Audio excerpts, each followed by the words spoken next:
Pretty sure Bible scholars have actually determined Psalm 23 to be the first ever recorded rap in the Bible. You know, you got your boy DJ David up on the harp, and they were turning up back then. I memorized Psalm 23 when I was a kid, and I remember it being like super long, but it's only like 6 verses. So, and I'm also pretty sure I rapped it to myself in order to memorize it. Which actually, DJ Darren, it's got a good ring to it. 6 powerful verses in Psalm 23. Let's check it out. The Lord is my shepherd, I shall not want. He makes me lie down in green pastures. He leads me beside still waters. He restores my soul. He leads me in paths of righteousness for his name's sake.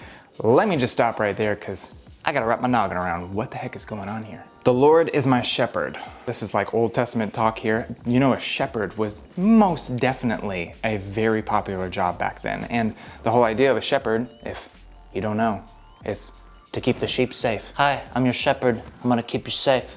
Don't go running off anywhere, okay? Hey, you, come back here, you silly sheep. But there's also, you gotta worry about like lions, tigers, bears, other sheep, maybe some wolves. Oh my. I don't know, other shepherds trying to steal your sheep. I don't know the kind of shepherd drama that goes on back then, but it probably still happens. We just don't know about it.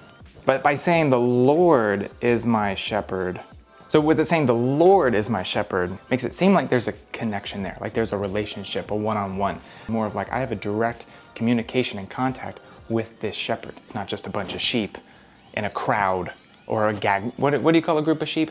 Group of sheep is called a flock. Should have known that. It's a flock of sheep.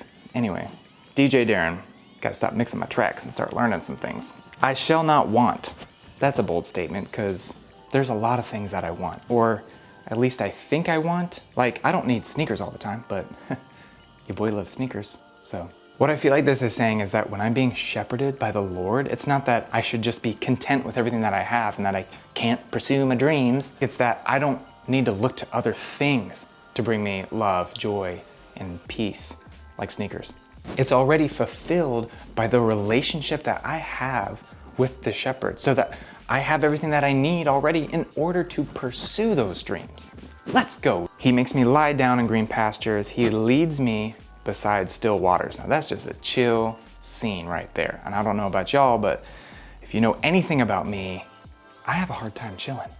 I always want to keep doing and making and practicing and all of these other things, and it's very hard for me to just settle, just focus, boop, on like nothing. Can't really do that. But this is saying this shepherd is kind of making me lie down because he's saying that it's okay. I got you.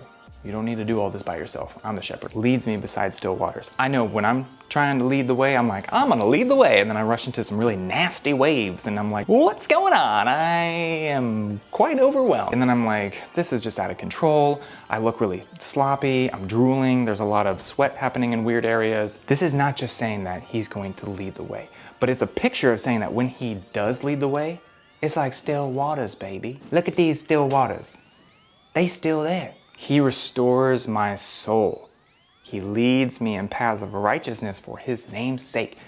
How many of us got some hurt souls out there? Yes?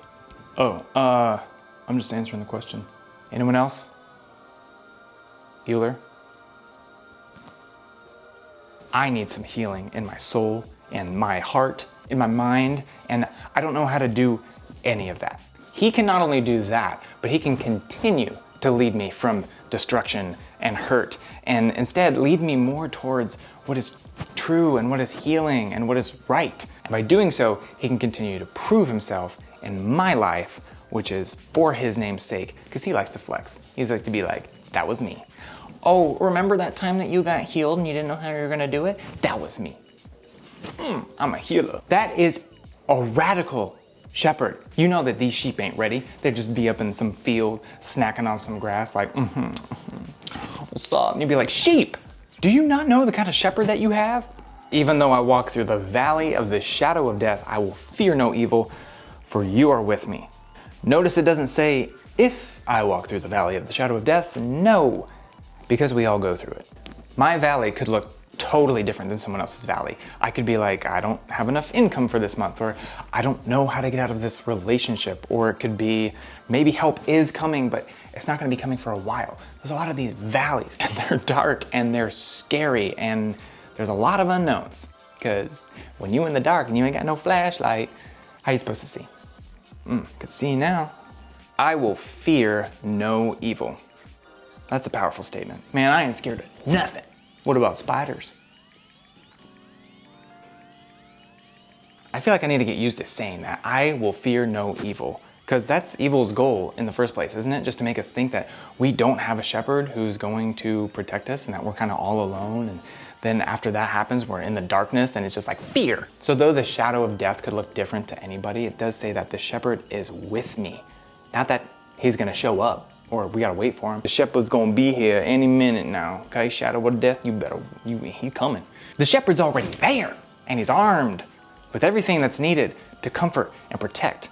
So I'm feeling a lot more comfortable now that I got my shepherd with me. The shepherd is with me. It is interesting how it says he makes me lie down, he leads me, he restores, and then it goes on to say, you are with me. You comfort me. It's a lot less separated. It makes me feel like I'm like right there with him. You prepare a table before me in the presence of my enemies. So not only is this Lord some dope shepherd, he's also a killer dinner party host. You know those table preparations are lit. Look, he got the little napkins folded like swans, that's cute. And these gold chalices. Is that a seat cushion for the seat cushion? Oh my, that is fancy. And that this table is prepared in the presence of my enemies, I mean, that's just an extra flex. That wasn't needed, but it's pretty dope to be like, oh, I'm sorry, enemies, do you think that you wanted to join this table? Well, you can't because it's just for them. So you anoint my head with oil. What kind of party is this? My cup overflows. It's my kind of party. I previously talked about cups and how kind of like they relate to us being vessels. And if I continue to pour out my time, my efforts, energy, my love, overflows is giving this idea that I never have to feel empty, that no matter how much I pour back out, it's just gonna get poured back in. I'm always being filled back up. I just have a hard time feeling like I deserve this kind of treatment. But it doesn't say anywhere in here that I have to do all of these different things in order to deserve this kind of treatment. I mean, sheep are gonna be sheep. They're just gonna do their own thing, and it's up to the shepherd to guide them and to lead them. It's just like a dinner party host. It's up to them to make sure that their guests are upheld to the most highest honor. It's not like I gotta walk into some dinner party and be like, yes, I'm here to uphold a certain kind of standard, if that's okay. Do I need to sign anything? Oh, I do. Okay, great. I'll sign right here. Sign my life away. Is there anything else that you need to take out the trash? Okay, cool. I can do that. And do the dishes first. Okay, I can. Where's the kitchen? The kitchen's over here. Can I use the bathroom first? I can't. Okay. Well, that's fine. I'll hold it. Surely goodness and mercy shall follow me all the days of my life, and I shall dwell in the house of the Lord forever. This is sounding a lot more like a promise or a prophecy, and I get it, because if I had experience with this caliber of a shepherd or a host, I'd be like, I can do this all the time. I can do this forever. Again, it doesn't say anything that I need to do in order to receive this kind of treatment. It just starts with the Lord is my shepherd and then lists off all of these things that he does. This Lord is clearly a Lord of action. This is what he does. He's the shepherd. He's like, hey, what's up, dude? I'm a shepherd and this is what I do. You want to see my resume? Boom. Check your back pocket.